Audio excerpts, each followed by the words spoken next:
I hear voices in my head. They talk to me. They understand. They talk to me. What's up, folks? It is I, Will, with Exposing IWC. And we're going to be talking about the best wrestling show in all the land, all the world. Monday Night Raw. I can't believe it. Remember when folks were talking where there was a time, not too long ago, when I was when I was what, a centimeter shorter than I am now. Just kidding. But there's a time where folks were complaining about 3-hour Raws. My. Now is the best show on TV in the wrestling business, by far, in my opinion. And I can't see a scenario where Raw is not 3 hours. If it was 2, I'd be disappointed. They're actually doing a really good job allocating the time, allocating those minutes to the talent and the stories. They need that third hour. I truly believe that. I don't think we get a good show, as well as show we got, with it being 2 hours. I think that 3 hours is working well for Raw, and quite frankly, considering what's happening on SmackDown, if we had the same creative team, the same exact one, I would not be complaining one bit about a 3-hour SmackDown. Again, if we had the same creative team. Raw is great. It's the best show in wrestling, in my opinion, by far. Okay. Consistently, good storytelling. The show flows. Like the first 2 hours flew by real quick. I'm like, wow, it's already freaking 9 o'clock.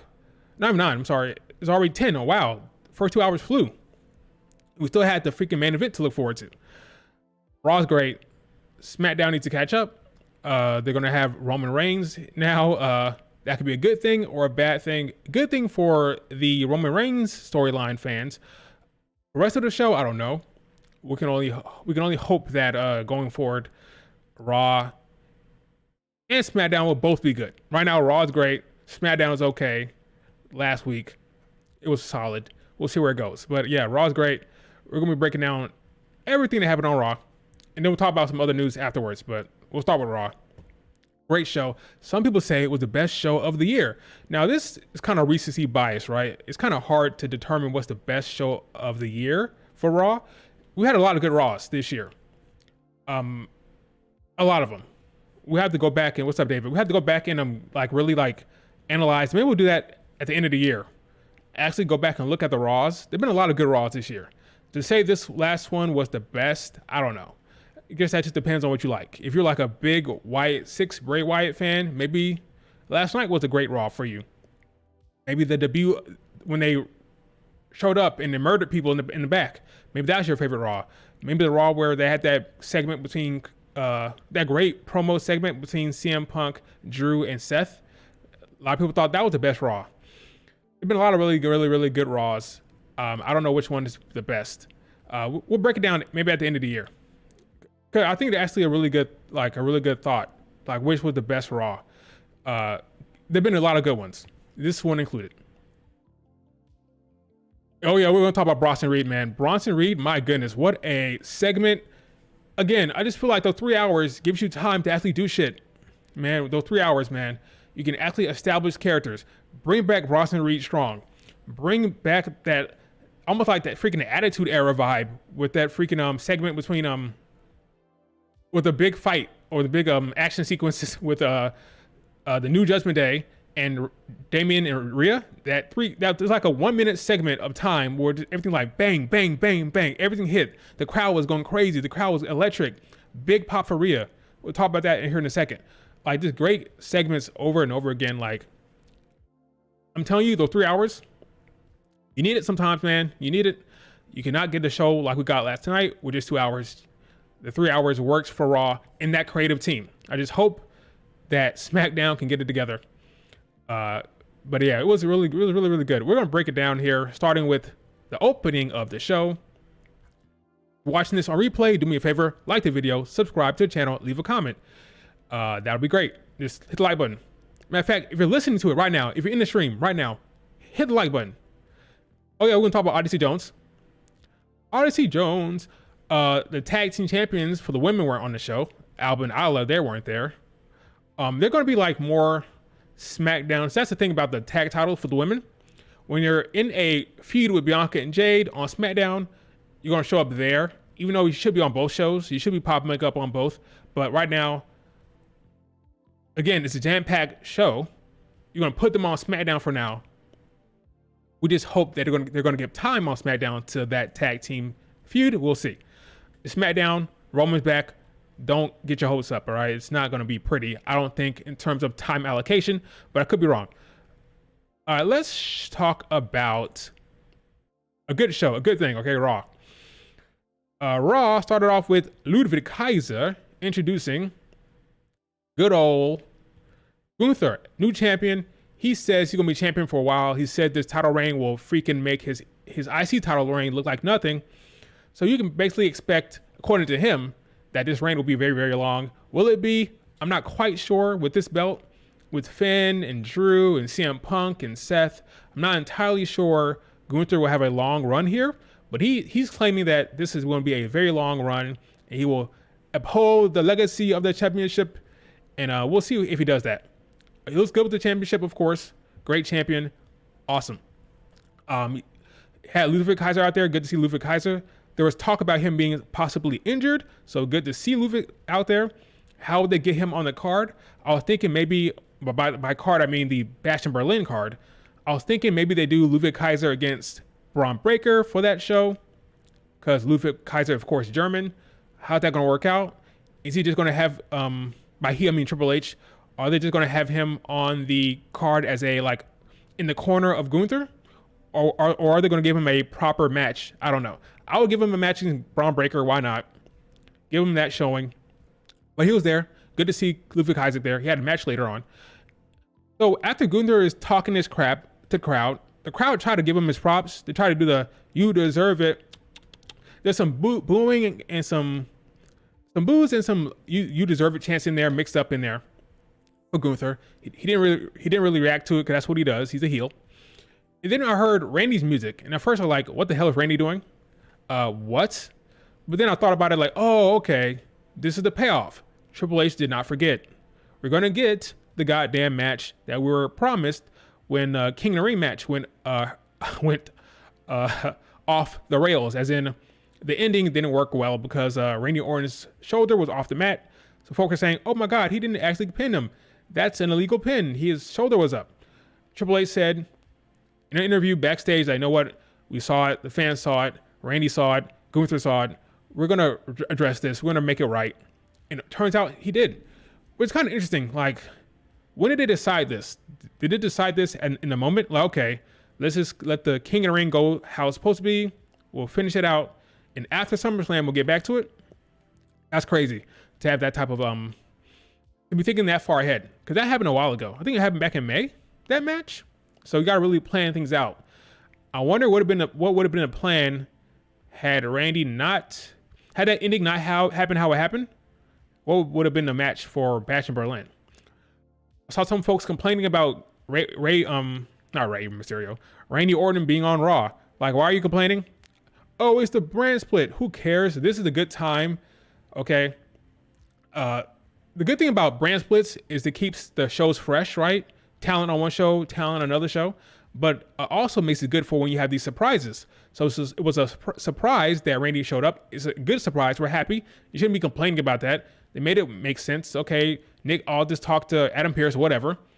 It's good to have surprises like that every once in a while, even though there's a brand split. I don't know why you're complaining about the damn Randy showing up. Oh, this means the brand split is over. It's so annoying. Like, because one person showed up, one person. I'm sorry, two. Three technically if you're going to include A-Town Down Under. But they had an explanation for it. They had a plan for it. They talked about why it happened. I hate when people complain about, oh, the brand split's over. Just because one person popped up, you're complaining. It's all about the story. At the end of the day, they will fudge the brand split and have some type of like excuse as like, oh, maybe there was a GM talk, whatever. They'll fudge it in order to get a good story, okay? They wanted to get back to Randy against Gunther. This match had to happen based on his own promise. He promised the fans we would do this match. So we got to it this way. In order to do that, he wanted him to show up on Raw because we all know Randy is on SmackDown. Big whoop. Who cares? Like, that's fun. It's great. Now, my question is, will Randy keep showing up on Raw? Is it really necessary for him to show back on Raw? Probably. Maybe the Maybe the go home Raw he shows back up. Either way, it's a good thing. I don't care that there's crossover between the brand splits. Stop complaining. It's stupid to complain about that shit. All right. It really is. So we had a good opening segment here. No fisticuffs, straightforward promo stuff. Good on you, Randy. Good on you, Gunther. There's some respect there. They shook hands. Funny, Gunther said he didn't see that coming. But then at the end he said, I always see everything coming. So Gunther's a sly guy. I like Gunther. But a good opening segment. I'm not complaining. Got good payoff. Gunther versus Randy 2 will be a smash at the Bash of Berlin. A good match for that crowd. Should probably main event. I don't think Cody will be on that show. Could be wrong. But I don't think Cody needs to be on that show either. Germany will be hyped for anything they get, honestly. It's an international crowd. And with Gunther main eventing with Randy, that's enough.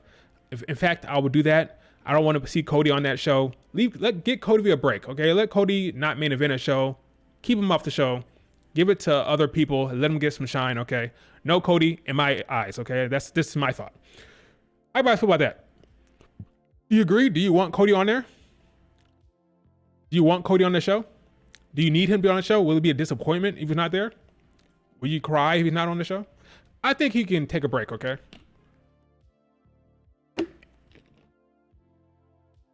I say no, Cody. I'm kidding. I don't. Cody's great. I'm fine with Cody. I just think in this case, we can take a break from good old Cody, okay? Give Cody a break. I agree. Probably open. Against who, though? Who? You gonna do Cody Jacob Fatu? That's not a match for Bash in Berlin, I don't think. Who would Cody even face? Like, Cody should be transitioning away from the bloodline, right? It should be Roman Reigns' time with the bloodline. Cody should be transitioning away. The problem is, Cody doesn't have anybody lined up with Randy dealing with Gunther. So Cody will probably have to be with the bloodline right now, I guess. But what are you gonna do? Cody and Roman against, well, that would main event for sure, right? Cody and Roman against Solo and Jacob. That's a damn main event on a PLE any day of the week. That's another thing to think about. Now that Roman is back, every PLE, Roman. Assuming he's there. Now we know Roman likes to take his breaks. The man likes to take his breaks. So he may not be at Bash of Berlin. May skip that. So prepare yourselves. I think Cody should too. That's just me, okay? That's just me. He's on the poster through the center. Oh, Cody, that's not the official poster. I know they did update it, but it's not the official poster. The official Bash in Berlin poster is not released yet, but he's on there for sure. He is on there, but it's not the official one. Those posters don't mean nothing. It's not official, okay? Bianca Belair and Jade Cargill were both on the ticket poster for SummerSlam. Were they not? Were they on the card? They were not. Let me see I don't remember the SummerSlam poster, the official one. What is the official Summer? Oh yeah, Bloodline. Yeah, Bianca and Jade are smack dab on the ticket poster. The official poster had the Bloodline. That's all that really matters. That's all that matters. Yeah, he's not going to Bash in Berlin. Roman, I doubt it. I would be shocked. Then we had, moving on, we had Kaiser against Sheamus. This is a banger. Kaiser's been putting in good work. Really good work from Kaiser, man. He's good at in-ring wrestler. He really is. He matches well with Sheamus. It was a banger. They went hard. They attacked each other's chest. Big spots. Really good opening match for the show. Was it worthy of the no commercial break first hour? Sure. Was it the most exciting matchup? No. But it was a good one. So as long as it's a banger, it doesn't matter if it's like the top storyline. I thought we were going to get the not Bloodline, but the Judgment Day opening the show for that first hour. But it was actually Gunther, Randy, and then this match, it worked fine. I was fine with it. Got Pete Dunne coming out there trying to attack Sheamus again. This time he failed. But yeah, Pete Dunne, he has it a hard one out for Sheamus. Sheamus ducked it. He actually won the match. I thought they're going to have Kaiser go over here. I thought maybe they wanted to set up the Kaiser Braun Breaker match, but they wanted to go with Sheamus. I'm good with that. What's next for Sheamus? I don't know, but good match. He won. So, you know, Yeah, I'm glad Ludwig Kaiser's back. I want him to be on that card for his sake, you know. But we'll see if they actually work that out for him. That way he's in an actual match, but we'll see. Next we had freaking Damian Priest. Well, before that we had a Wyatt 6 vignette, which was nice. But then we had All Rise. All Rise for the, what was it? What is it? All Rise for the Rockstar. All Rise for the Outlaw. Damian Priest. This is one of the most organic babyface rises I've ever seen. This man went from getting what chance and getting kind of booed and light responses to being an overwhelming babyface that people love and people will root for and appreciate. Not really playing like character to me. I feel like he's playing his like real self. Like this is a real, genuine self. Just turned up a little bit, and the crowd is loving it. He feels real. Feels authentic. I like this version of Damian Priest a lot. This is a very, very good Damian Priest, and the fact that he got to end his reign before he got the most over is interesting. Because now when he lost the belt, they feel for him and they want to support him. And right now he's just rocking up. I didn't think I saw this for Damian Priest. Now, not this rise. This is crazy. He is very much over and very much a big babyface on Raw. He calls out Finn Balor. Does Finn Balor come out there? No. In fact, Finn blames Priest for him losing his title chance. Remember last year when Finn was facing Seth Rollins and Damian Priest came out there with the briefcase in the cut in the corner, and Finn looked over there and distracted him and he got stomped? He still remembered that. So long-term storytelling, when that happened, Finn didn't just forget. He didn't forget about it. He remembered that moment and it came back a year later, which is good. Now you got to remember that. If you're a fan, you have to remember that moment. You know, can't forget about it. They reminded us though, so they put it in the damn show. They reminded us what happened. But yeah, that happened last year, and I thought, is Finn gonna freaking turn on Priest? It didn't happen. But now we're seeing the payoffs of that. Finn never forgave him for it. He never forgot about it. Now we have Finn in the new Judgment Day. Now I was pretty close with this, right? I was pretty close with this. I had all these 5. It's not really that hard to predict, right? I had all these 5, but I also had Dijak in there just because I thought they needed a bigger force in there. But this group is fine. I would add Raquel later because I honestly, you're gonna run into a problem with Rhea Ripley being such a dominant force against Liv Morgan. Liv can't run and hide for so long. So eventually, I think it'll be good to have a enforcer in there that's a woman, like a Raquel, that can go toe-to-toe with Rhea Ripley and be that physical adversary for a physical matchup. I would love to see Raquel in a Judgment Day. I think that makes sense. I think it will work well with Liv Morgan, because right now Liv Morgan is very much a chicken shit heel. She runs away from Rhea Ripley. I think Raquel would be awesome to be a roadblock for Rhea Ripley. But that's just me. How do you guys feel about that? Do you guys want Raquel in the Judgment Day? Do you like that idea? Do you agree with me? Should Raquel Rodriguez join the Judgment Day, assuming she's good and assuming she's healthy? Yeah, she should definitely join. Let's see. Priest cut a good, great babyface promo from Priest, man. He's killing it, man. Very, very good, authentic, real, not fake. It felt natural. That's what you want to see from a babyface that you want to support. And I just love what he's doing. But yeah, I want Raquel in the Judgment Day. I think it makes sense for the dynamic of the group. I like Raquel in that group. So Finn blames Priest, like I said. Got this money shot of the new Judgment Day. Dom and Liv Morgan are very comfortable together. They are working well together. It's good to see. If Liv Morgan wants to be an actress, which she does want to be an actress, she seems to be comfortable being intimate with her co-stars, and they're doing really well. Dom's leaning into it. Liv Morgan is leaning into it. Good to see. Good performance there. Let's not make it weird. Okay, these are 2 performers, so stop making it awkward and weird online about Dom's wife. Okay, these are performers acting a role, so let's not be stupid. And like I said before, looking at the new Judgment Day here, Liv Morgan is not dropping that title anytime soon. I'm sorry, Rhea Ripley stands. I've been telling you, okay, online. Liv Morgan, she's not dropping that belt at Bad Blood. I'm sorry, it's not happening. I will be shocked.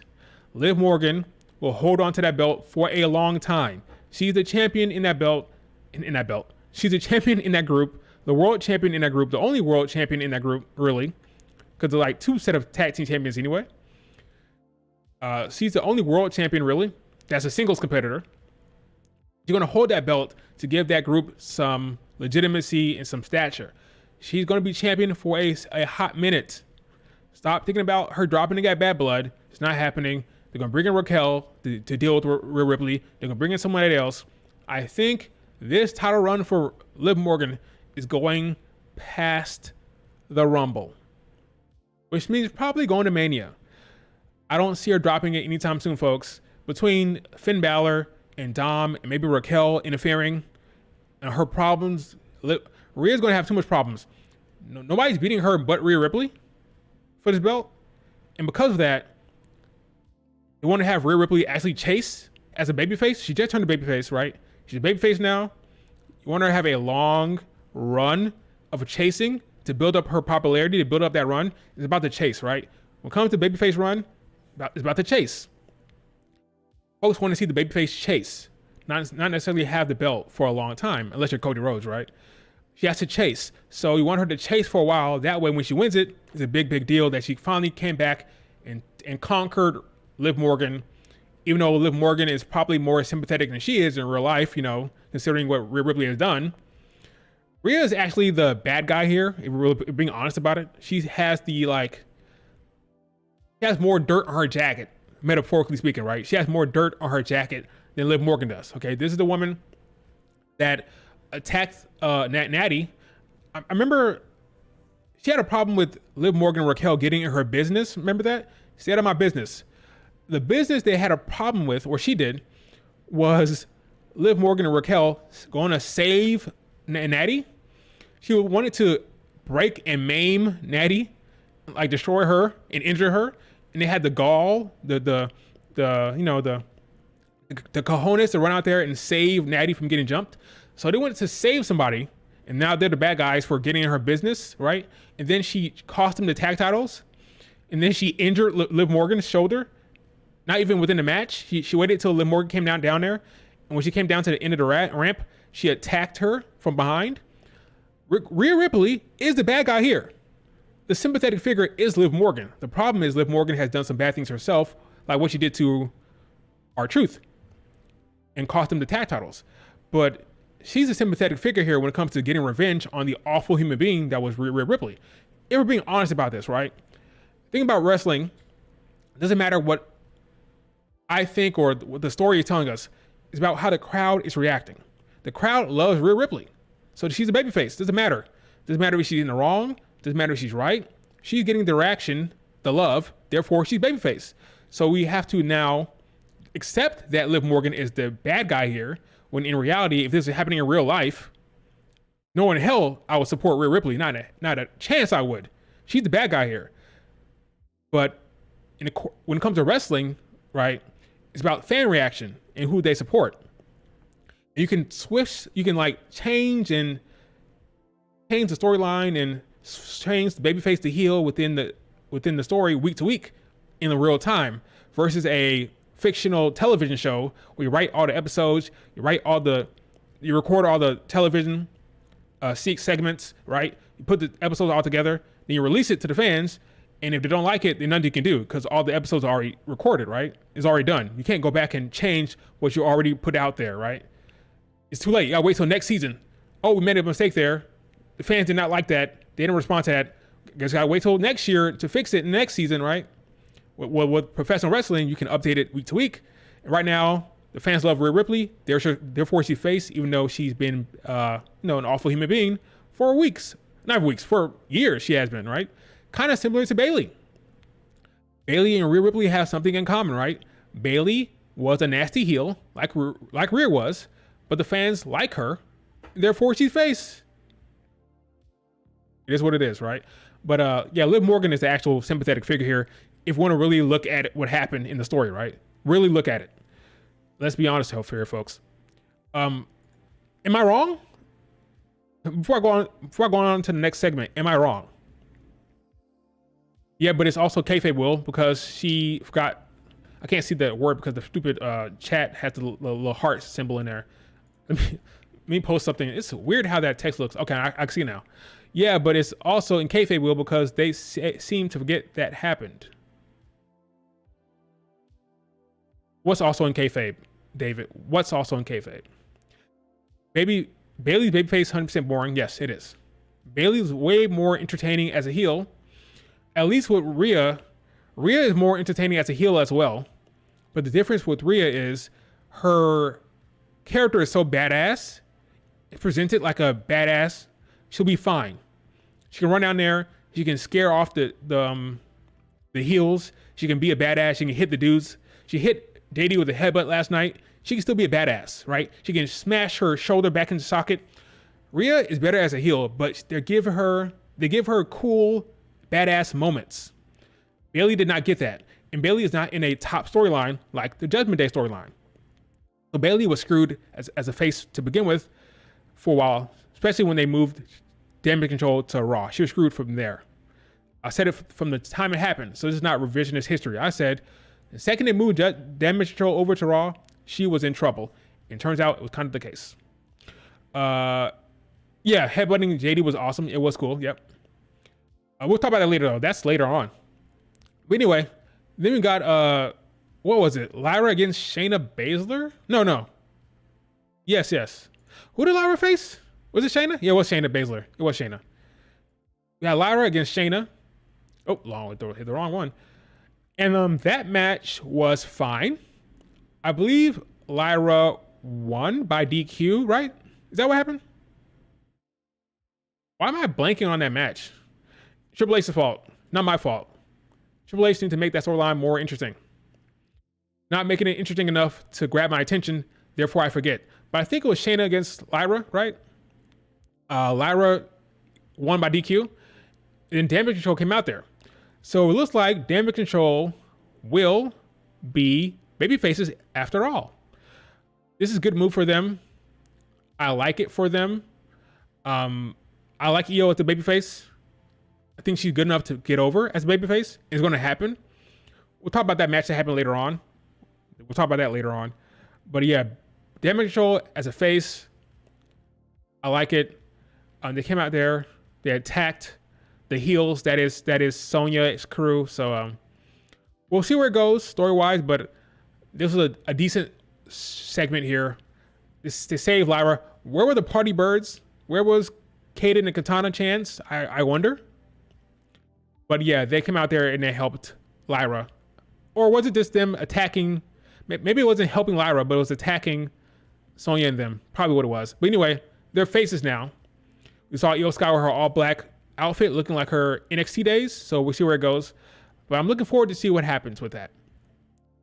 We also had a segment where Braun Breaker came out there. Well, not Braun Breaker. It was Bronson Reed. He had a little talk with Adam Pearce to express his frustrations. He said he's going to take matters into his own hands. We saw what that was later on, which was epic. We'll get to that later. After this, we had a segment between Chad Gable and Alpha Academy, the new Alpha Academy, basically. And my takeaway from that segment, well, it was fine. My takeaway was we need to have Ivy Nile go heel, I think. I think a heel run is necessary for her because she's doing nothing. Right now, she's kind of stuck between two sides of the fence. On one hand, Chad Gable is telling her, come on, forget about Alpha Academy. Come with us. Don't listen to her. But she's a nice person. So she wants to hear what Maxine has to say. And Maxine is telling her, don't go with Chad Gable. I think Isla needs to... Isla Dawn. I'm going to say Isla Dawn. I think Ivy Nile needs to go heel. Just go heel. Now, Nikki Cross has something to do. Because Nikki Cross could go up against Ivy Nile. I don't love her current character. It seems like it's nothing character right now. So just go ahead and turn her heel. Forget about Maxine. Freaking powerbomb Maxine. Go heel with the Chad Gable and the Creeds all the way. You can have Nikki Cross against Ivy Nile. I think it finally makes the most sense to do that. Turn her heel. Just do it. Why not? No, I think I like her. I like her a part of a group because what happens with heels, Triple H loves his heels. So as long as she's in a heel group, like Chad Gable, she have what I call it Chad Gable. I don't know his name, his group, Team Gable. If she's in Team Gable, she'll be on TV and get time.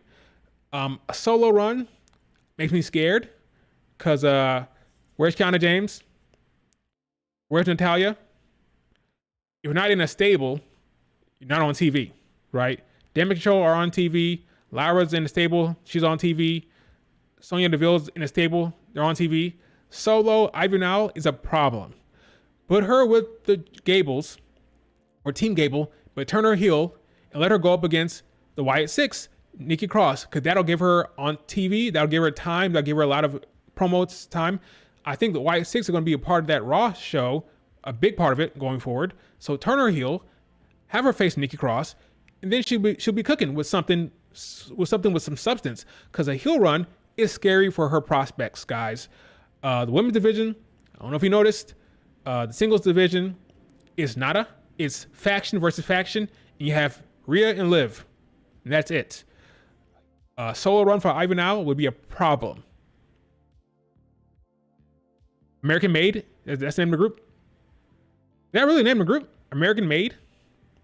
I don't hate it. I just feel like they could have done something better. I prefer Team Gable. Team Gable is better than American Made. Okay, so next thing we're gonna talk about here is gonna be the big segment between Punk and Drew. So we're gonna take a quick break. I know where to put the ad, and I'll come right back in here in a second. Talking like 5 seconds, folks.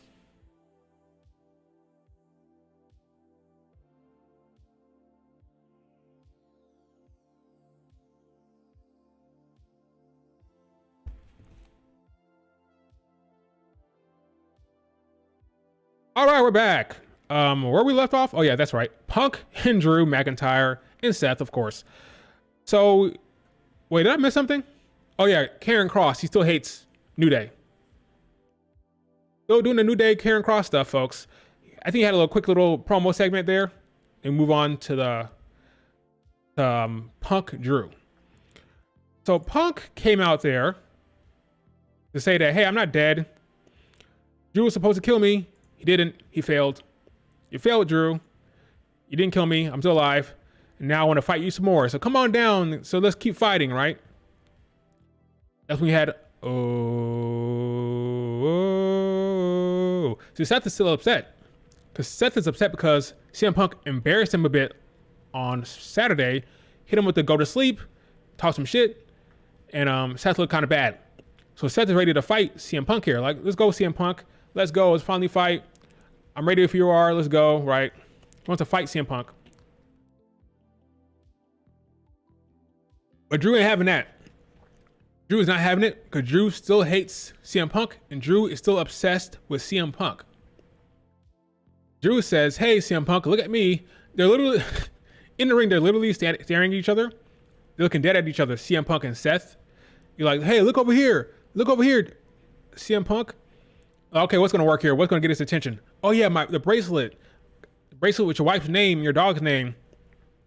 That got CM Punk's attention, and CM Punk ran off. So clearly what they're doing here is the end game is CM Punk and Seth Rollins. That's the end game, the final match, the final part of the story, CM Punk, Seth. Drew McIntyre is here for the meantime to work with CM Punk. Right? That's what's happening here. Still obsessed. When will it be over? Maybe Bad Blood. I don't know. Well, maybe Bad Blood. Yeah, maybe Bad Blood. CM Punk beats Drew McIntyre and gets that bracelet back. And then maybe it's over for a time being. But that is the current story, Drew versus CM Punk. But the end game is Seth against CM Punk. That's what the segment is telling you. So I'm guessing right now, the safe bet is Seth and CM Punk in some form or fashion in the main event of WrestleMania. Will it be a triple threat? Maybe. Will it be Drew, Seth, CM Punk in the main event of WrestleMania? Maybe. But right now, it's definitely Drew, CM Punk, with Seth, CM Punk in the distant future. After CM Punk runs after Drew, because Drew antagonizes him and taunts him with the damn bracelet, we get the damn Bronson Reed moment where he completely destroys Seth Rollins. Now, this is one of the best, I'm going to elevate a character very, very quickly, segments you'll ever see. They elevated Bronson Reed so well, so quick, in such a devastating fashion. They need to do this more. Bronson Reed comes out of this segment looking like $1 million, looking like a force, destroying a top guy in Seth Rollins, hitting tsunami after tsunami after tsunami after tsunami after tsunami after tsunami, like 6 of them, to the point where Seth is spitting up blood. So Seth is off TV, right? He's gonna be off TV for a few weeks. The man had an internal bleeding. So this is not Bashed in Berlin, I don't think. Not Bashed in Berlin. Maybe Bad Blood? Maybe they want Seth to have a Bad Blood match. So to do Seth Bronson Reed at Bad Blood, maybe? I don't know. But this match is gonna happen sometime in the next 2 months. I think, if you guys remember, this match was supposed to happen at Chamber.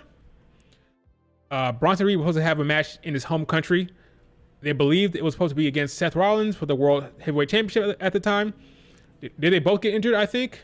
Oh, no, I'm sorry. They didn't both get injured. Seth got injured, and Bronson Reed had his wife was pregnant.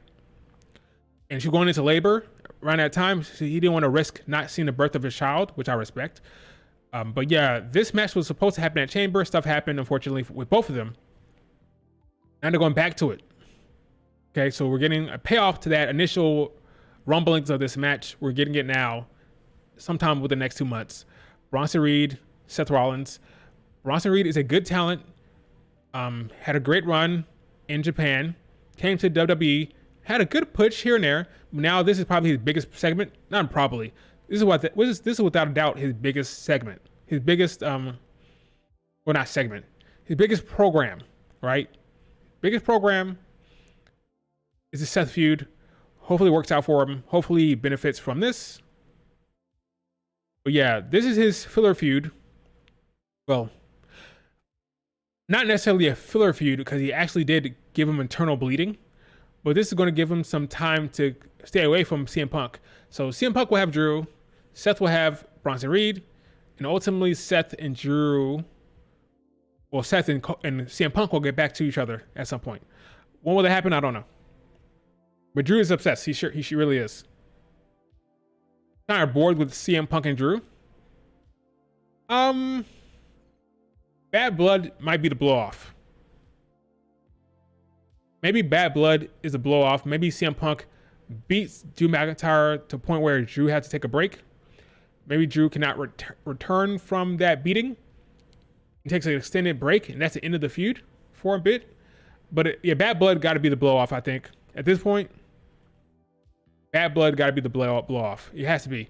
CM Punk has to beat Drew McIntyre and get that bracelet back at Bad Blood. So I think that's when it happens, folks. Bad Blood.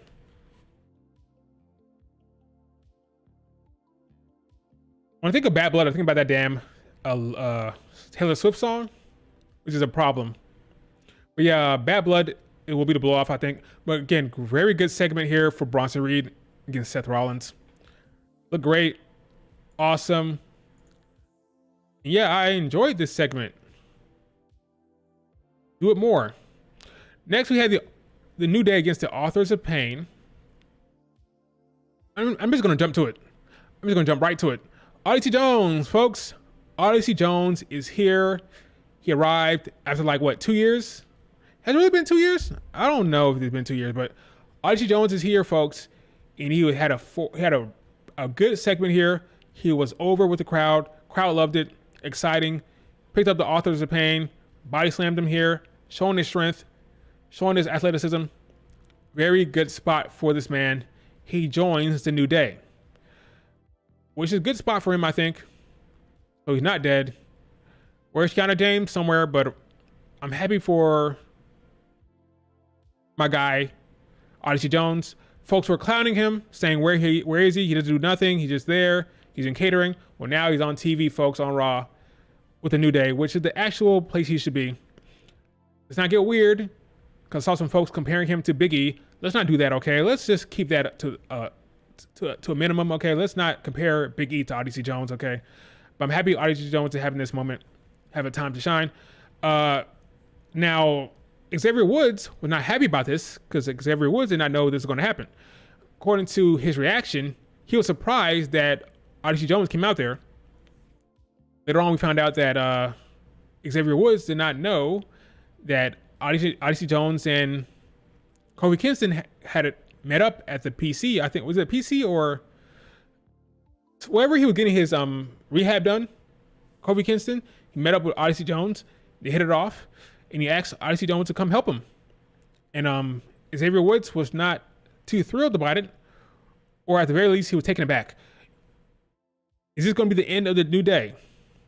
Well, Xavier Woods agreed with Karrion Kross, because the whole entire time, Karrion Kross has been trying to drive a wedge between the True Brothers, okay?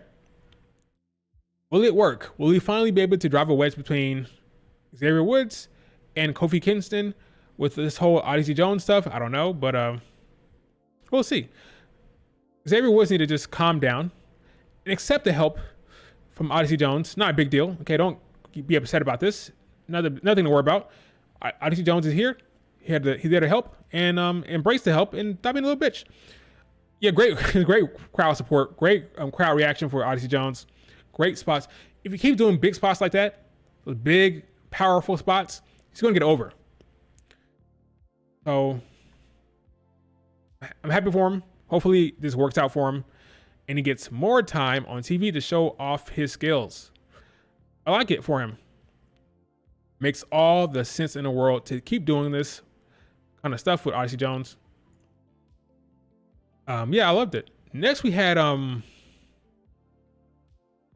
the Awesome Truth against A-Town Down Under. This was fine, I guess. This was a callback to, not callback, this was a payoff to what happened in WrestleMania.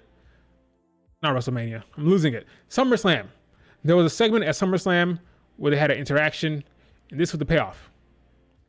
This was the payoff. Do I care about this match? No. Was it fine? I guess.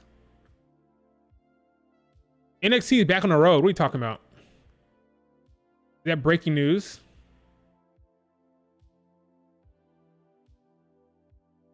But yeah, I thought this match was fine.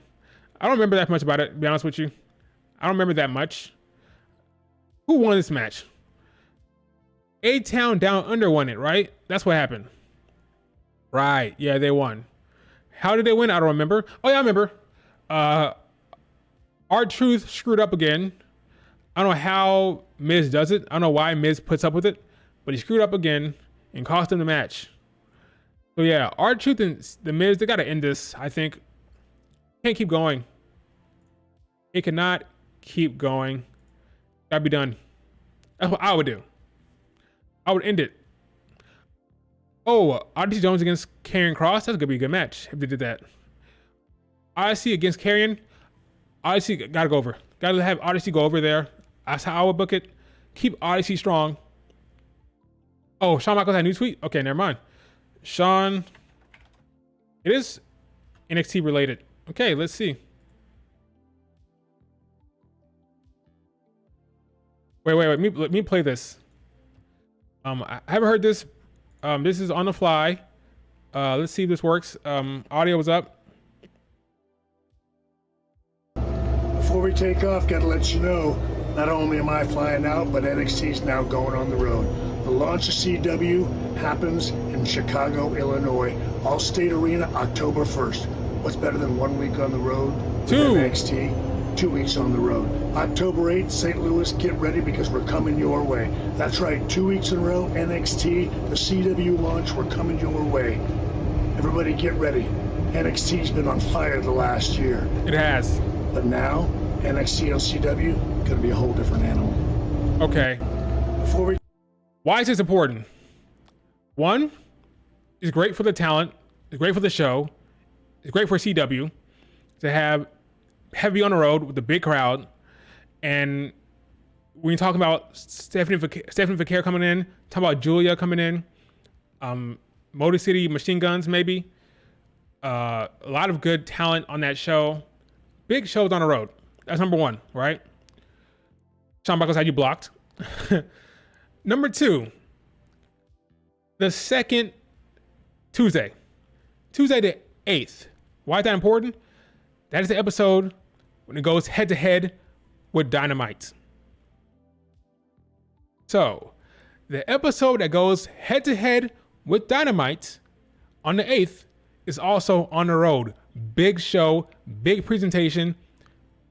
Ratings wars, here we go. That's interesting. Now, I don't know if that was intentional. Okay, I don't know if that's the reason why, but just so you know, NXT on that Tuesday will have Dynamite going head to head. I don't know why. I forget why Dynamite has to go to Tuesday, but yeah. Big show on that Tuesday. They're going to load it up. So both shows will be big. Both shows. Obviously, the debut will be huge, but then they're also going to load up the next week because on the road and because they're going up against Dynamite, and they don't want to lose to Dynamite that week. So 2 back-to-back huge shows on CW. Cody against Shrek. Right.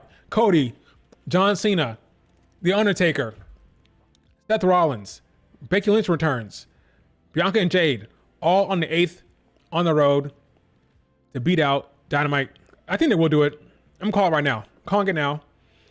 With Dynamite being on the wrong day on Tuesday, and with CW and being on the road that day, they're gonna blow out Dynamite again. They're gonna load it up. You know they will. They're gonna load it up. Motor City Machine Guns, yeah, against Axiom and Frazier. Or we'll talk about this later. There's a new signing heading to WWE apparently, according to the dirt sheets. We'll talk about in a little bit. What's the name? Luchador Brothers. The Lucha Brothers with Ray Phoenix and Pentagon. They are supposedly leaving AEW and heading to WWE. That's a big signing for WWE's tag team division. You could do the Lucha Brothers against Motor City Machine Guns. Yeah, WWE is cooking right now with these signings. We'll talk about that later at the end of the show. We'll talk about the Lucha Brothers and what that means for AEW and WWE. But according to the dirt sheets, they're heading to WWE as well. So yeah, a lot of good stuff to look forward to. Yeah, let's get hyped. Yeah, 2 back-to-back huge shows for the WWE and NXT. All right, before we talk about Penta and Phoenix, yep. Bianca against Lashley. Yeah, this loaded up with all the talent in the world. All right, before we talk about probably one of my favorite segments for the show, I'm gonna take a quick break. We'll dive into Finn Balor and Damian Priest here in a second. Quick break.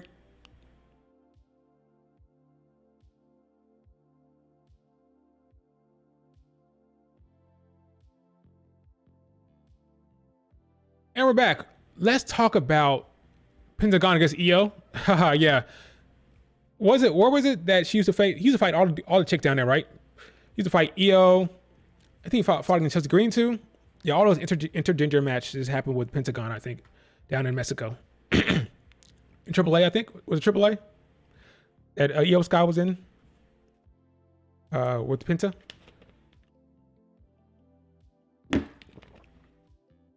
I don't remember. It was AAA, right? I think it was AAA. All right, let's move on to Finn and Damian Priest. Well, not really Finn yet. It's actually Damian Priest and what's his face? JD McBighead, right? JD McDonough, the #1 stunner. A very entertaining match between the two. This led to a lot of very, very, very good spots. JD JD tried to use his head to his advantage. Had a big headbutt. He tried to do a headbutt from the top rope, I think, as well. Ultimately, this ended a DQ because they had Finn Balor come out there to help. Finn Balor came out there. Carlito came out there. Dominic, Liv, they all tried to jump him. Very reminiscent of what they used to do in the past, what Damian Priest used to do. So Damian Priest getting some of his own medicine, right? This is payback. Well, not really payback. There's more getting what's coming to you. So many times over the last 2 years, Damian and Rhea Ripley to run down there with Judgment Day and jump somebody, right? Well, now he's getting jumped. So he's getting a taste of his own medicine. This is what you used to do all the time. Now it's your turn to get some punishment here. Try to jump him. There's a moment where he got the advantage. Tossed JD over the top, hit Dominic Mysterio. It was him and Finn Balor one-on-one. He super kicked Carlito. And Liv Morgan did what Rhea used to do. Remember how Rhea used to get in front of the man to like shield him? Like, oh, you won't punch me? I'm a woman. You won't punch me, right? Liv did the same thing. Got in front of Finn Balor to shield him. And he stood there. And then Dominic Mysterio came up and hit him in the back of his leg. So, very fun, fast segment. So then I was chuckling. I was laughing when Liv Morgan was stomping. I don't know what about it was funny, but watching Liv Morgan stomp Damian Priest was hilarious to me. Her and Dom were both stomping Damian Priest. She's like, boom. And that's when Rhea Ripley's music hit and got like a massive, my God, that pop is insane. The pop Rhea Ripley got when she came out there was insane. Maybe her loudest pop to date. My God, I think it was huge. I won't play it. I won't show the audio or the video, but I'll play the audio of that pop. It was insane for Rhea Ripley. Say what you want about Triple H's booking. So here's the thing I was talking about here. Here was what I was talking about, how Liv stands in front of the priest. And then she starts stomping him.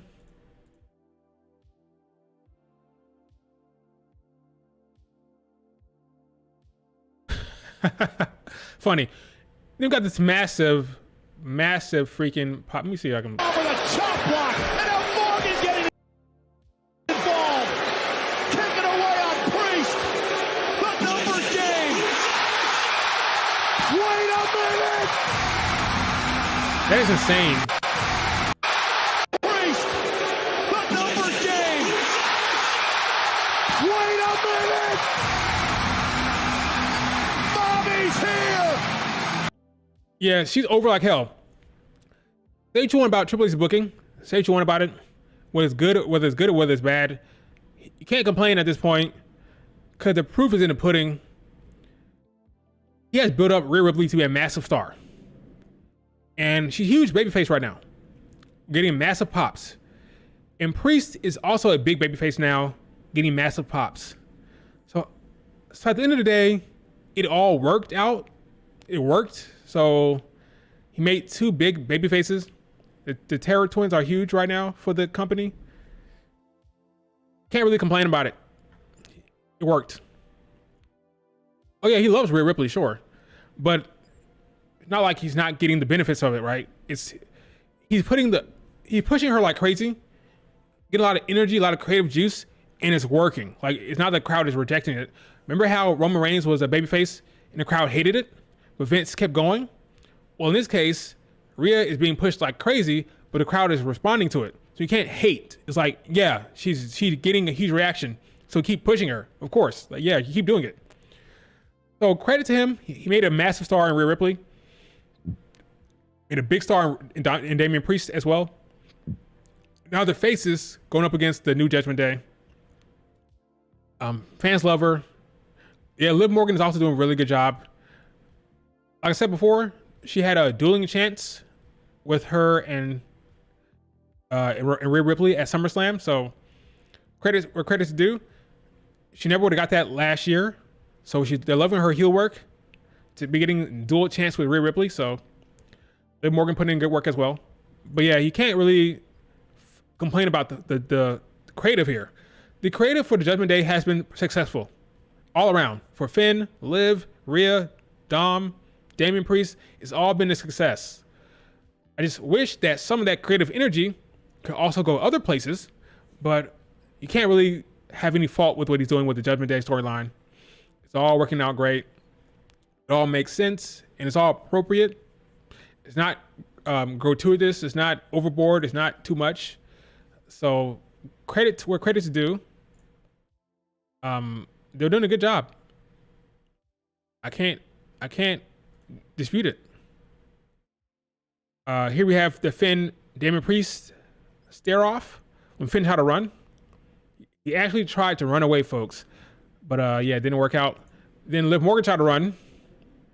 It was a funny moment. She had to time it perfectly. He can't run too fast. You clearly look like you're slowing down. I think Liv Morgan timed it pretty well to get grabbed by Rhea Ripley here. It didn't look too bad. Funny moment. She smashed Liv Morgan into the ring post like twice. Tried to put her to the table, and Dom saves her. Again, this was just a money segment. This is like, all this happened in like 1 minute. Span of 60 seconds, all this happened. It was just fire. Big moment, big spot, big reaction. So good. Then it ends with Rhea Ripley going back into the ring, headbutting the hell out of JD, and like, take notes, Julia. Rhea headbutted him, but headbutted him in the chest, so that protects his head. I don't know if you guys saw that. What happened past weekend, or was it this weekend? I think it was. Yeah, I think it was this weekend. Where Julia freaking headbutted Chia Key and left her bloody, left a big gash in her head, on her freaking forehead. It was crazy. Yeah, Rhea Ripley headbutts, but she aimed for the shoulder or the chest. So yeah, just protect our superstars. Just not give them big gashes on their foreheads, please. Anyway, hits him with the headbutt, turns around, Priest grabs him, and lands a massive, huge South of Heaven choke slam. JD sold it crazy. Looked like $1 million. Great stuff. Yeah, Carlito took a lot of super kicks to the face. That's all he really took. But JD is doing a great job, selling like crazy. Give him his flowers, folks. He deserves his flowers. Well, Liv Morgan, she's been getting away lately. Whenever she runs away, she's been getting away. This time, she did not run away. Or she did not get away this time. Because last time she tried to run away through the crowd, it worked. But this time, again, payoff, okay? I think twice now we've seen her run away into the crowd. Twice now? Yeah, actually twice. Yeah, twice when she first returned. Another time when she was battling Dom. This time she tried to run away and she got caught. Okay, payoff and setup. Setup, payoff. So that works well. She got caught. She got hit a couple times, but Dom saves her. Great segment. Felt like Attitude Era days with all the pops, the loud reactions. Great segment. Raw Creative is doing a great job. They're cooking. I can't complain. Wow. What a moment for everybody involved. For our two baby faces here, Damian and Rhea, the Terror Twins. What a segment. This segment showed that they won't drag Liv versus Rhea Ripley into Mania, thankfully. Ha! What are you talking about, Razar, my friend? What are you talking about? How did that show that? How? They will. Okay, folks, let's just talk about this for a second. Let's just break this down. Let's go back to that visual here. If I'll find it on Twitter. Let's go to Finn's Unless you're kidding, Razar. This is going all the way to Mania. I think you're being sarcastic. I think you're being sarcastic, right, Razar? But let's, just in case you're not, this faction that has these titles, right? Especially Liv Morgan. Going to Mania. Liv is not dropping that belt. She's not dropping that damn belt anytime soon. Through Bad Blood, through Rumble, through the Chamber, she's going to be champion. They have something, they have money here. This is money. Saw that reaction they had? Saw that big reaction they got from the crowd? The Finn Balor, Liv Morgan, Dom thing that got going on here, where Dom's a heel, Liv Morgan's with him, and she loves him, and Finn is controlling it all, kind of. This relationship is going the distance. And you don't mess it up by having Liv Morgan drop her title, Cause you need Rhea Ripley on the chase. You need her to chase. You have a babyface like Rhea Ripley, a big time babyface. You need her to have something to chase, and that chase is going to last a while. I think all through Chamber, right? Because you have a story now for Rhea Ripley. If she goes to Bad Blood and she loses, maybe she loses to Raquel or whatever, something happens, she fails, then she has a destiny to get to. I need to get back to Liv Morgan. How do I do it? I gotta go to the Rumble. So now she has a storyline. I gotta win a Rumble. I'm gonna win a Rumble and I'm gonna take out Liv Morgan. She fails at the Rumble. Okay, I gotta go to Chamber. My last chance. It's my last chance to get to Liv Morgan.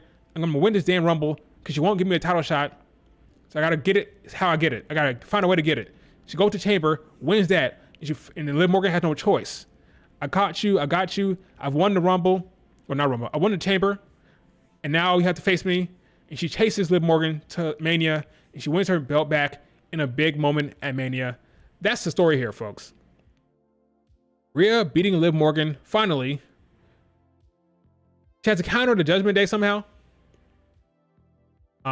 Probably with, well, I know what they're gonna do. Are we gonna talk about that later on today in the stream? I don't see it here. Are we gonna talk about the Sami Zayn stuff? No, did I skip it? I think I skipped it. I skipped it. Okay, my bad. So, early on in the show,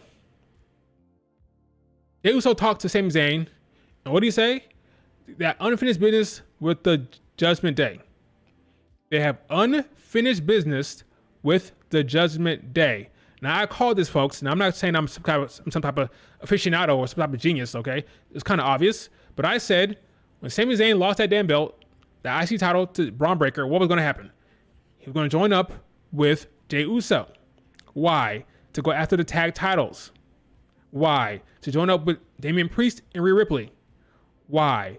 So now Rhea Ripley will have some backup down the line, okay? Well, not even down the line because Jay will have to go with the Bloodline storyline.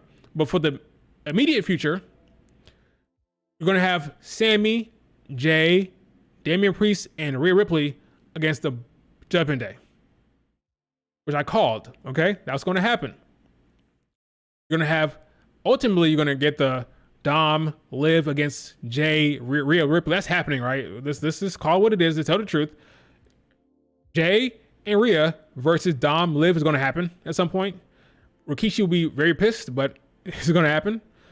It doesn't matter if he's mad about it or not. That's going to happen. That's the four, folks. Jay, Ray, Sammy, and Damian will team up against the Judgment Day, ultimately. That's going to happen. Hype about that. You guys happy about that? You like it? You love it? You hate it? Jay, Ray. By Ray, I mean Rhea Ripley. Jay, Rhea Ripley, Damian Priest, and Sami Zayn. Y'all like that? Jay, Sami win it. Yeah, I think so. Ultimately, Jay and Sami will win those tag titles. I agree. Gonna happen. Maybe that's how you get to Sami and Jay against Jacob and Tama Tonga, champion against champion. That right? Tag team champions against tag team champions. That's what's going to happen, folks. Accept it, embrace it. You gotta love it because it's going to happen. But yeah, Jay and Ray. I keep saying Ray. Why keep saying Ray?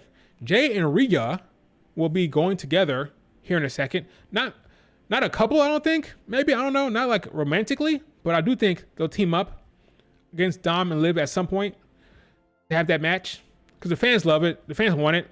They want her to yeet. They love it for whatever reason. So we're going to get yeeting Rhea Ripley and yeeting Damian Priest for a while.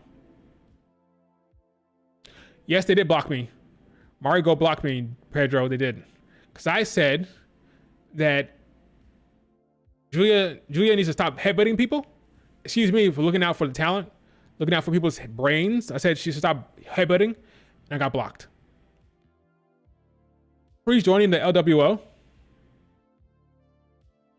No. That's not happening. That shouldn't happen, at least.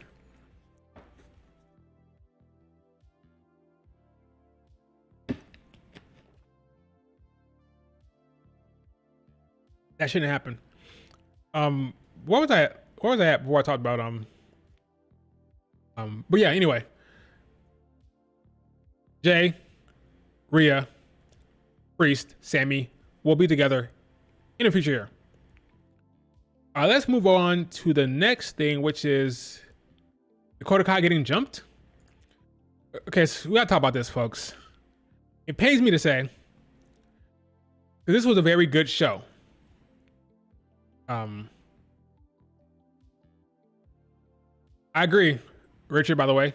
I called that on Twitter as well. I said JD and Finn against Jay and Sammy at Bash of Berlin is the match to make. I think that happens at Bash of Berlin as well. Finn, Jay, Sammy, Jay.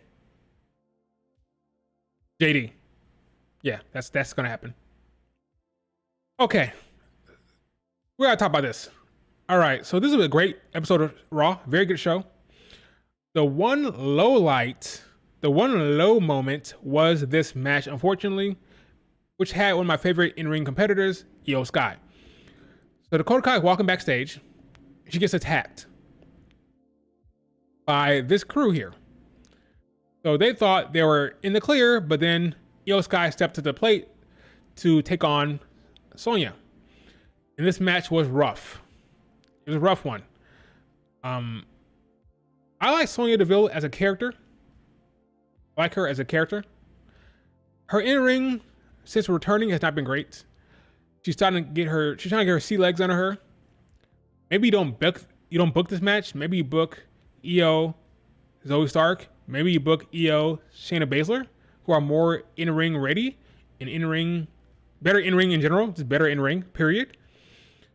Sonya Deville was put in a rough spot here, and she did not look good. Unfortunately, it pains me to say, because I like Sonya Deville, but very rough watch. They were getting chants, folks. They were getting, this is boring chants. Oh.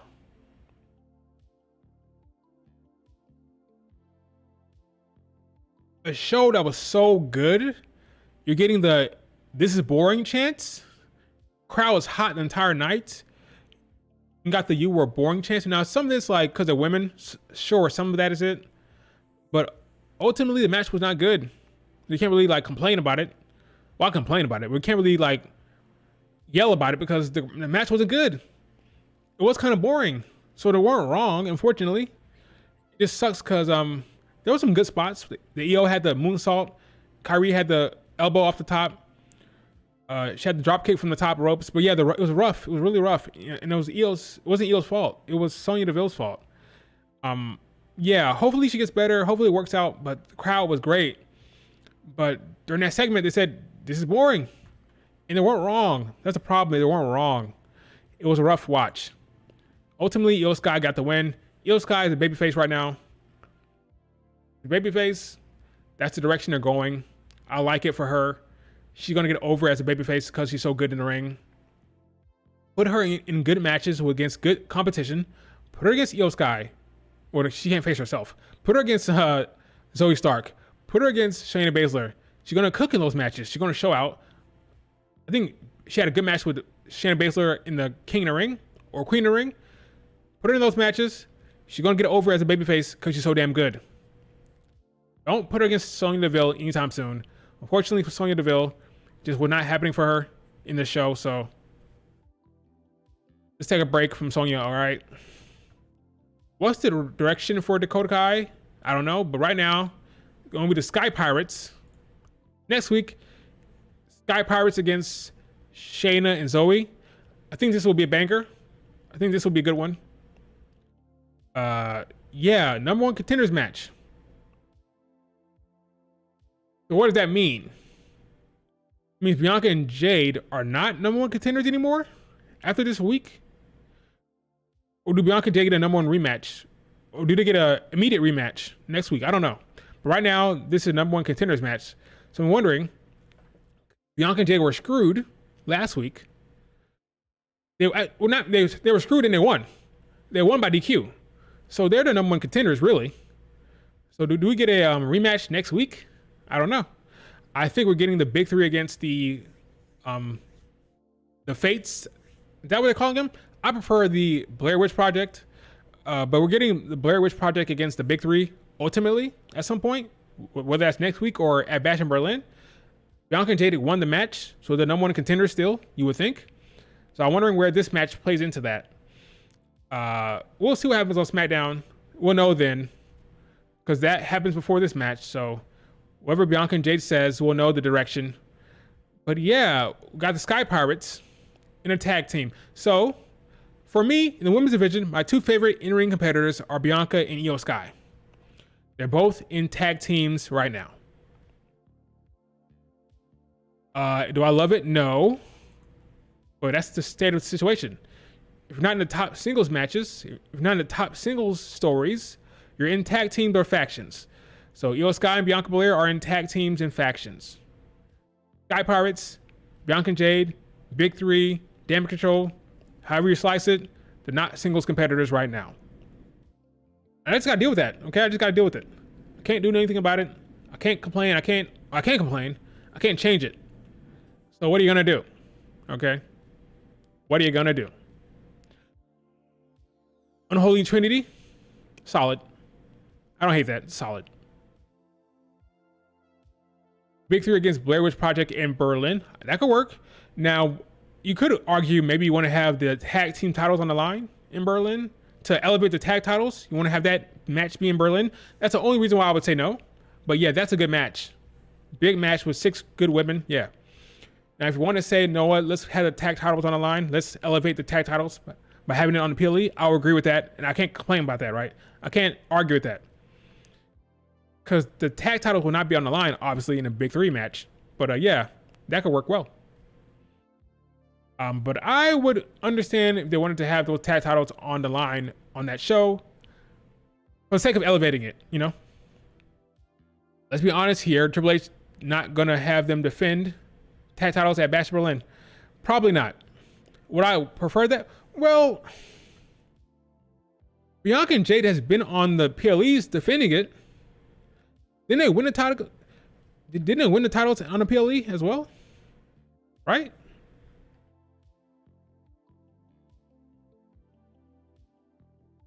Correct, right? I wouldn't be surprised. I mean, the Big Three got the damn WrestleMania match, for crying out loud, right? The Big Three got the damn WrestleMania match. So, in that sense, sure, the Big Three is more likely. That package, I think he likes better. He likes the Big Three package more than the tag titles. So, if the Big Three got a tag match at Mania, stand the reason they could get a Bash of Berlin match as well. They were last defended at Clash. Right. Bianca and Jade were in that match. So, possible they can defend it again. By they, I mean the Unholy Union at Bash of Berlin. But I do agree, Big Three is more likely. The Big Three is more likely.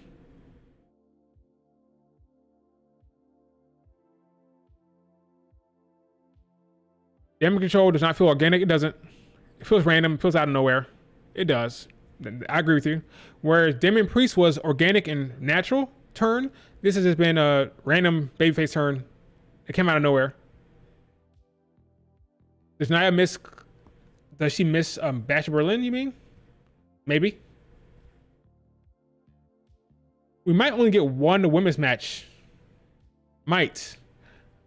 Liv is not defending. I know that much. Liv is not defending. So if it's anyone, it's going to be Nia Jax.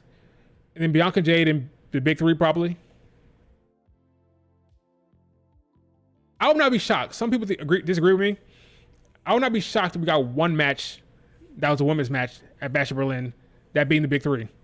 Just that one. I would not be shocked. Could they add on a Nia Jax? Sure. But I would not be shocked. If it is a Nia Jax match, what is it? Bayley? Not great for Bayley. That's another loss. You might have to write Bayley off TV if she lost again, honestly. To be quite honest with you. 6 matches, 5 to 6 probably, probably 5. Those international crowds will eat up anything.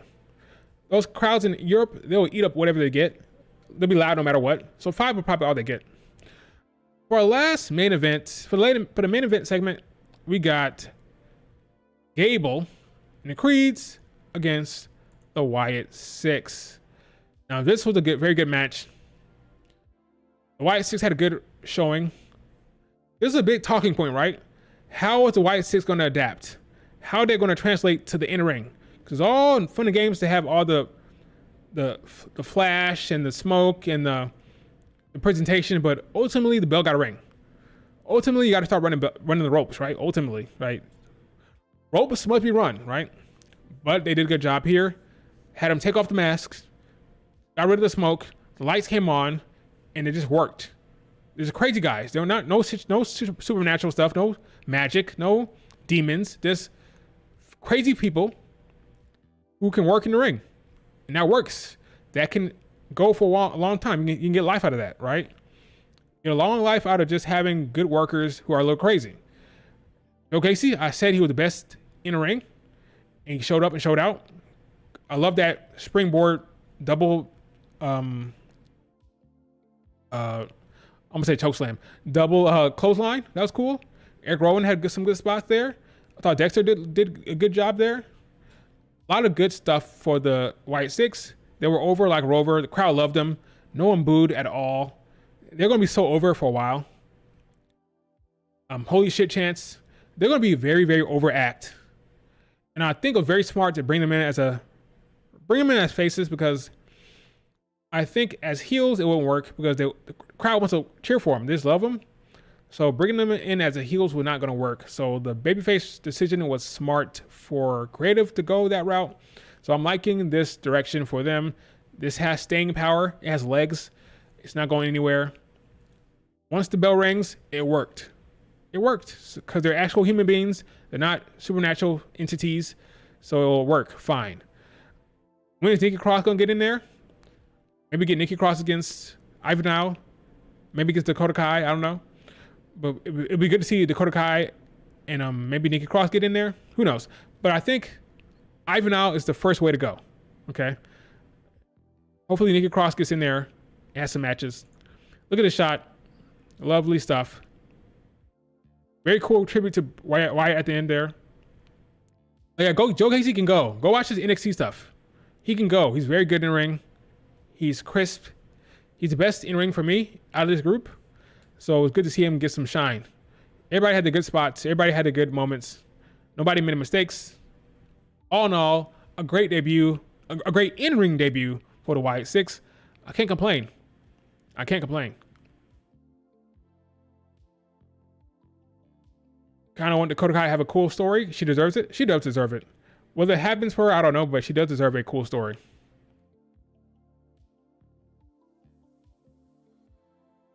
Yeah, this was very good Raw. Fun, exciting. One bad spot, one low moment was Sonya Deville, unfortunately. But beyond that, Raw was great. Razar, maybe Bray is a sixth member. It hasn't been confirmed. It's either him or Alexa Bliss. We'll see. Yeah, Alexa Bliss might be the sixth member. We don't know yet. We just don't know. Let's see. Did I forget anything in this slides? I don't think so. I don't think so.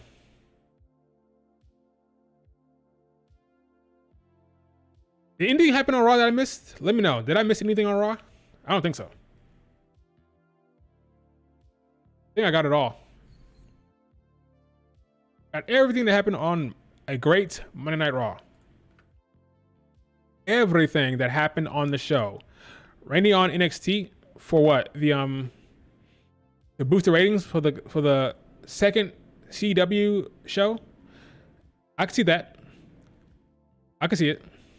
Why not have Randy come down there to beat out Dynamite? That's what you do. Oh, never mind. It's news. Oops. Breaking news, folks. Announced by WWE. CM Punk will appear on a special guest, as a special guest for the first show in Chicago. Makes sense. Chicago's connection. Randy will show up as a special guest in St. Louis. I believe he's there. I believe he's from there, right? Randy was, could be wrong. Randy was born in St. Louis. Randy Orton. Oh no, he's born in Knoxville. My bad. That's right. I think he's from St. Louis. I could be wrong. Like, I think he grew up in St. Louis, but he's born in Knoxville. I think that's right. Could be wrong. Anyway, yeah, he's from there. Yeah, born in Knoxville, but from St. Louis. So yeah, Dynamite, you don't got a chance, man. You do not have a chance, Dynamite. Big shows for CW, man. They really want to put CW on the map. They want to impress CW. They want them to come away saying, wow, we made a great investment here. And this is the way to go. I would love for NXT to be on the road full time. That's not going to happen. Yeah, good luck, Dynamite. I would love for CW to have a on the road NXT, but that's not happening. I don't think. But this is very good. This is very good. This is going to be like PLE kind of stuff here. Basically a PLE back-to-back for NXT. On the same level, like bigger than a Bash Berlin. Not Bash Berlin, sorry. Bigger than a Spring Breakin' or like a Great American Bash. That's where the Bash came from. Great American Bash. It's going to be like better than your typical TV special. Not a Saturday or Sunday PLE level, but like a TV special elevated with that crowd that on the road. So it's gonna be big. I could see them doing Julius Roxanne. Now the problem is commercial breaks. I would love for there to be no commercials, but to open up the new era, Julia Roxanne CW, the first show, I can see that. Chicago CM Punk.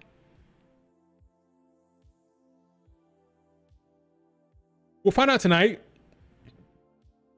There's rumors that they might be doing Jada Parker against Roxanne at No Mercy. If that's the case, we may be getting Julia Roxanne at the first of the month in October to open up CW on the road. I could see that happening in Chicago, that match. Julia Roxanne. CM Punk there. That could be a big show. Yeah, I love this. Great.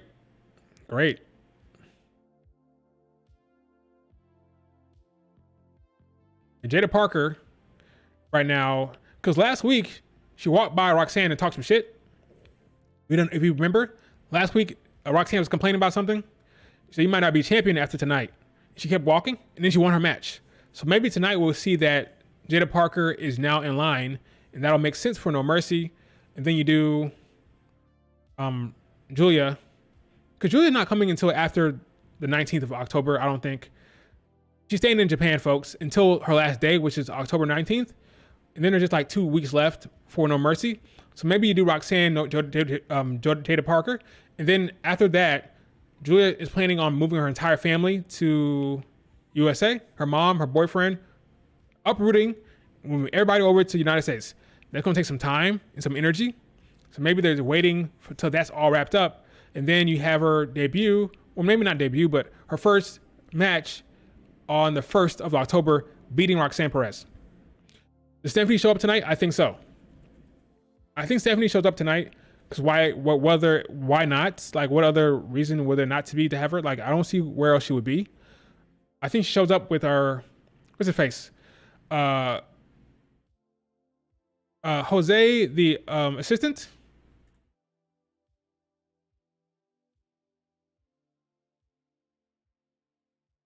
So this guy used to be in the AW, and he talked about how he was signed to NXT. Tick away, but it only brings one step. What? Is that right? But it only brings one step closer to what is in EXT. I can't wait, but how soon is soon? Yeah, that was weird. But it only brings one. Okay. I'm not crazy. Anyway, NXT. So he's gonna be like a manager or talking. I think gonna be a manager for somebody. That's what he did in AEW. He worked with Andrade in AEW. And okay, why can't I'm blanking on his name? I don't know why I'm blanking on his name. What's the guy's name? Oh my god, what is his dude's name on the left here?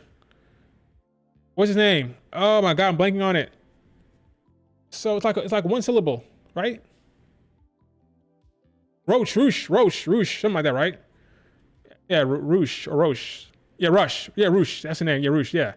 He was I think he was talking. He's like he talked for him as well, like a mouthpiece. That's what I'm looking for. Mouthpiece.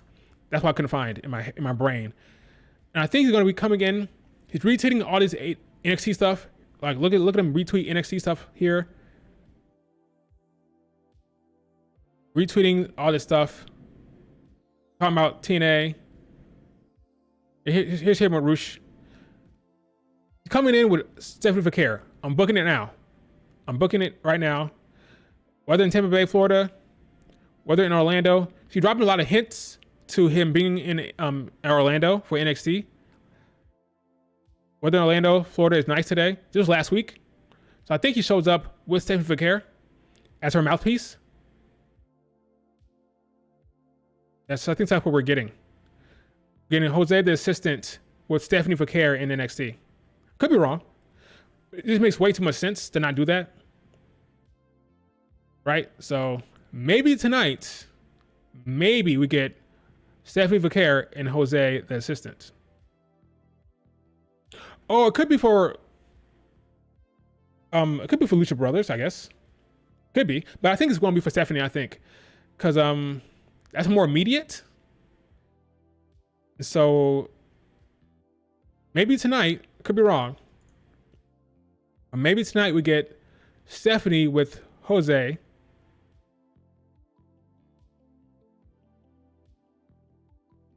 But we'll see. We'll see. But he's definitely going to NXT, right? Clearly he's going to NXT. So, but we'll see what happens with that. What else? Yeah, so that actually answers your question. I think it happens tonight, but that could just be wishful thinking. I want it to happen, so but we'll see. I want it desperately. Please bring on Stephanie Vaquer tonight with a mouthpiece.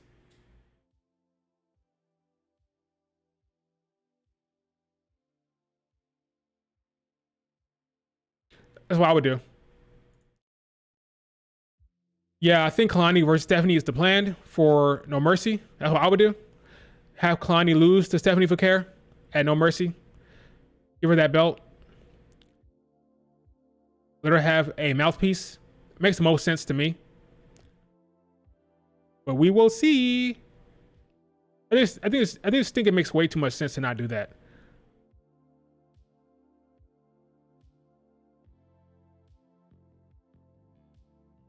What else is the breaking news here?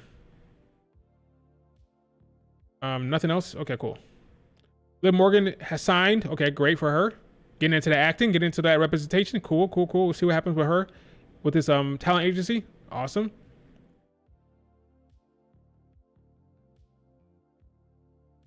His split with Giovanni Vinci was sorely needed. Where is Giovanni Vinci? That's what I want to know. Where is Gio? Oh wait, he doesn't like him? Lucha Kaiser claims his split with Gio Vinci was sorely needed. Okay, yes. It was sorely needed. He had more of the team than I did.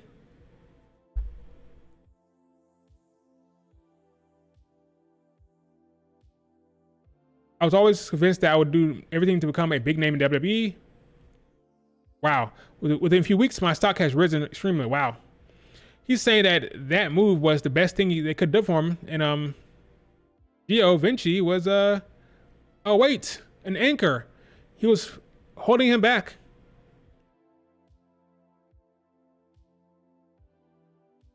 That's a wild rumor, sir. They got beef over Tiffany Stratton. That's a wild rumor. That sounds like some internet nonsense. Beefing over Tiffany. Maybe, I don't know, maybe, but it just sounds like some real drama nonsense that people come up with. Beefing over Tiffany Stratton. Try to hit on Tiffany. Where is it coming from? The dirt sheets? No, or is this like some rumors? Wow, that's crazy. I don't believe that. I don't believe that him hitting on Tiffany is what happened here. That's like a fanfic. That sounds like fanfic. I'm not buying it. I'm not rolling. It could be right. I'm not saying it's wrong. I'm saying I'm not rolling with it. I need some evidence. I need some actual evidence that, oh, Tiffany Stratton. That's just the easy thing to say because we know she's dating with Tiffany Stratton. If Tiffany Stratton wasn't a wrestler, we wouldn't bring that up at all. But because she's a wrestler, always that's the beef. It's about a woman. That's crazy. Let's not go there. But before we wrap it up here, let's talk about the news about what's his face. Talked about this before. The new signing is coming in. The Lucha Brothers, Penta and Rey Fenix. They're on their way to WWE according to the dirt sheets. This is one of the OG AW signings that came in to support AW in the tag division. Apparently, they want to have a WWE run before it's all over. How old are these two? I don't remember off the top of my head. Lucha Bros.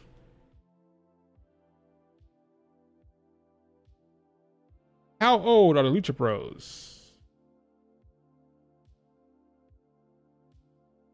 39. Yep, 39 and 33. Okay, Ray's kind of younger. Never mind. Ray's only 33. So not exactly the same situation as the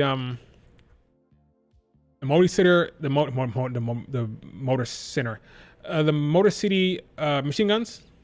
Not the same situation as them, but it's kind of similar in the sense that folks didn't think they'd ever go to WWE, but now they're there.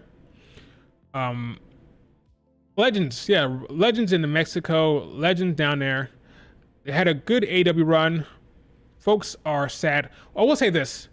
I feel like some AW stands are coming down to earth a little bit. At first, with the Stephanie Vaquer, they're really, really upset. They're very, very mad about Stephanie Vaquer. Very mad. Then with the Motor City Machine Guns, they were less upset. But they're still upset, but less. And now with this news, they're even less than that. So I feel like they're kind of de-escalating in their anger with these moves. So hopefully they're coming to a realization that, hey, WWE is a fine location for these talent. And it's going to keep happening. Like, you can't get around it. WWE is hot, and folks want to go there ultimately. So where is Dragon Lee? That's a very good question. I don't know where Dragon Lee is. That's unfortunate. Maybe he comes back in with the arrival of this group. I want to hope that he's not just sitting and catering. Yeah, I don't know what's happening with Dragon Lee. I hope that this tag team, I will put them in NXT at first with Stephanie Vaquer and the Motor City Machine Guns, then bring them up for the PLE that's happening in Mexico. I think it's clear at this point. I think it's clear we're getting a Mexico PLE next year with the Stephanie Vaquer signing, with this signing here. I think they're really setting up to go down south to Mexico for PLE. That's going to be huge. Dragon Lee got married? Oh, okay. Maybe taking paternity leave? Okay, maybe. But yeah, I think we're going to get a Mexico PLE next year. This is a part of the setup. But yeah, very good signing, very good talent, very flashy, very fun. Very, very, very good stuff here. I thought the reaction was not as bad as before with Stephanie Vaquer. So, and this is different because this is an actual signing. So you would think there would be this is actual AW signing. Like, they were signed to the company and they're leaving. They're not re-signing. They had a match at All In with the Trios title, apparently. They're walking away from that. So no All In match for them. It's a bummer for AW fans, but oh well. WWE can be excited about this signing. Tag team division gets another boost. We'll see what happens. Yeah, these were our AW originals, like day one originals, folks. So one of that WWE experience, though. So we'll see what happens. They didn't fumble. I don't think they fumbled Lucha Brothers. I don't think AEW fumbled them. Just lost them because they want to have a new change. There's nothing wrong with that. A new life, a new light, a new destination, a new time to be to try something out. You know, this is the time to do it. WWE is hot. Your contract ended. Not like they left the contract. The contract ended. So let's go somewhere else and see what happens. Nothing wrong with that. Nothing wrong with that whatsoever. I don't think.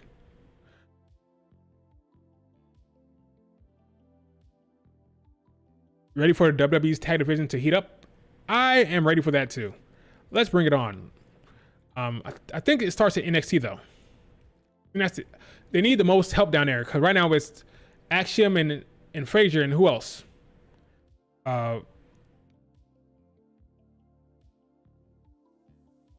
AJ's crew, the OC. What else? Chase U. What else? Yeah, NXT is where you start, I think. Then call them up in the draft. The Motor City, Machine Guns, and Lucha Brothers all in NXT. NXT is gonna be the hot show, folks. It's gonna be the show that folks are talking about in the fall. Still can't believe that. Randy Orton to NXT. CM Punk to NXT. CM Punk loves NXT. CM Punk wants to have a job down there. He wants to take over from Shawn Michaels. CM Punk wants to be the face of NXT when Shawn Michaels wraps it up, I think. He loves NXT. That's his division. That's what he wants to do. He wants to get back to the business through NXT, I think. So don't be surprised when Shawn Michaels wraps it up that CM Punk takes over from Shawn Michaels, I think. That's what he wants to do. He loves going down to NXT. All right, folks, that is it for the stream. We'll wrap it up at 2 o'clock. So last 4 minutes, what you got? But yeah, that's it for the stream. Good show, Raw it was. NXT's hot. Tonight should be fun. Hopefully, please, we see Stephanie Vaquer with her mouthpiece. Please get Stephanie Vaquer tonight. Please, it's enough. It's enough, Shawn Michaels. This is the time. Have her confront Stephanie Vaquer. Have Stephanie Vaquer confront Kalani Jordan. So this is how I'll book it. Right? I'll have Stephanie Vaquer show up with her mouthpiece. Show up with Jose, the assistant, and she'll pop up behind Roxanne. But before that, we'll open up NXT with somebody coming out of the car. Have a nice, luxurious car coming up to the parking lot. Stephanie Vaquer walks out with her assistant. Crowd pops, right? Then later on, Roxanne is talking crap, and then the camera pans out, and we see Stephanie standing behind her. And Roxanne turns around, and she's nervous, like, you got something to say? Like, what's up? Like, what's going on? She's quiet. She puts her hand on Roxanne's shoulder.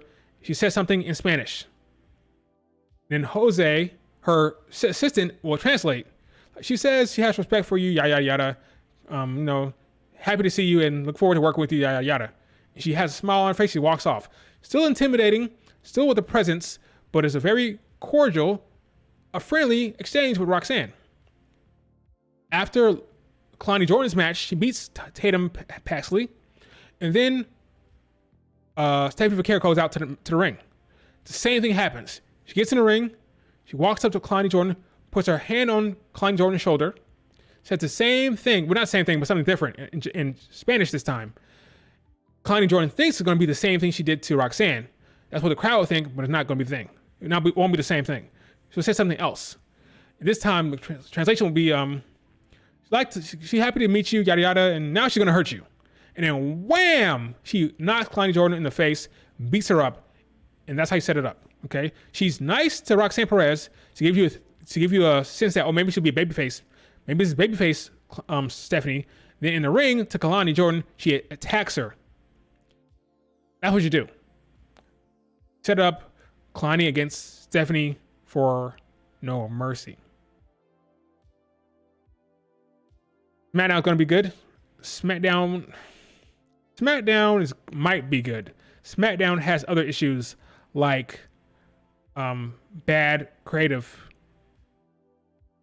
But I do think